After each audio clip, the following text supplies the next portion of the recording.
Так, жігіттер, атыраулық жігіттер.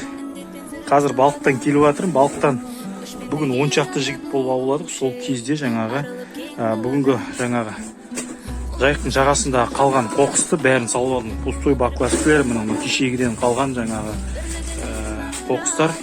Мынаны әр атыраулық жігіттер өзіміз сияқты осындай жауапкершілікте болса, жайықтың жағасы тап-таза болар еді. Не то, что жайықтың жағасы, тіпті атырауымыздың көшесінде де тұқыл болмас.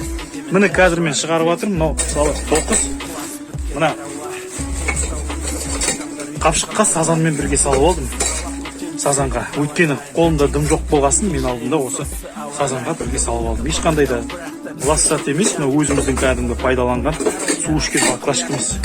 Мынау бүгінгі ұстаған бір 12 килолық трофей. Ал сол себепті жауапкершілікте болайық. Мына кешегі қоқыс, бүгінгі қоқыс. Қазір мен бұның бәрін жинаймын да контейнерге саламын, мусорға. Ал осылай жігіттер, қармақтарын қанды, қанжығаларың майлы болсын. Аслан, Омар.